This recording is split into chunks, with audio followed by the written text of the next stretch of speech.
Hello అండి, ఇది మనకి ఇప్పుడు ఇంటర్మీడియట్ ఫస్ట్ ఇయర్కి ఉండే టెక్స్ట్ బుక్. సో ఈ టెక్స్ట్ బుక్కి మనకు టైటిల్ వచ్చేసి ఒడిస్సీ 1 అని ఇచ్చారు. ఒడిస్సీ 1 అంటే ఏంటంటే ఇప్పుడు మనకేంటి ఇందులో ఒడిస్సీ అంటే ఒక లాంగ్ జర్నీ. ఈ ఫార్మాట్లో మనం చూడొచ్చు. అంటే ఇప్పుడు మీరు 10th నుంచి ఇంటర్మీడియట్కి వస్తారు కదా, ఇది ఒక లాంగ్ జర్నీ లాగా మనకు. సో ఒక లాంగ్ జర్నీ అన్నట్టుగా చూడొచ్చు మనము. దీంతో పాటు ఇంకా మనకి ఏమేమి ఇచ్చారంటే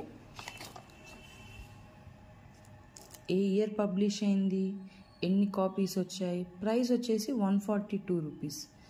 నా ప్రకారం అయితే మీరు టెక్స్ట్ బుక్ కొనుక్కుంటే ఈ టెక్స్ట్ బుక్ అయితే చాలా బాగుందండి. సో మీకు ఎక్కువ బెనిఫిట్ అయ్యేదానికి ఛాన్స్ ఉంటుంది.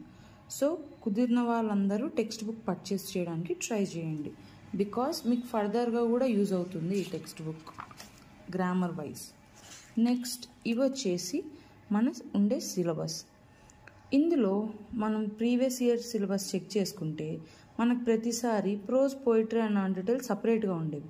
బట్ ఇప్పుడు మనం ఇందులో కనుక అబ్జర్వ్ చేసామంటే prose and poetry and non detail ఒక యూనిట్లో ఇచ్చారు. So unit 1 the awakening, metamorphosis, Brave new world. So ఇలా 3 యూనిట్స్గా ఇచ్చేసి అందులో మనకు సెగ్మెంట్స్గా పెట్టారు.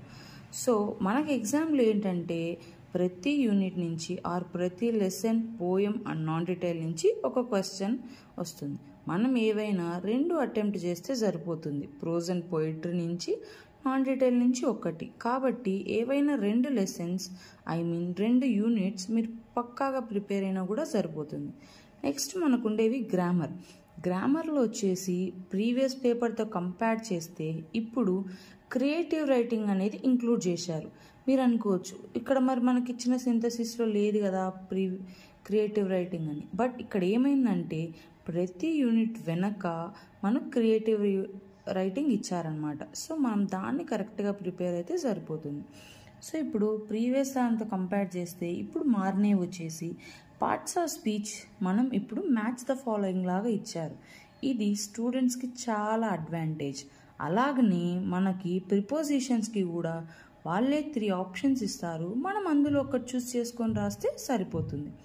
నెక్స్ట్ వచ్చేసి సినోనిమ్స్ అండ్ యాంటోనిమ్స్. ఇవి ఇంతకుముందు లేవు, ప్రీవియస్ ఇయర్స్ బ్యాచ్ వాళ్ళకు లేవు.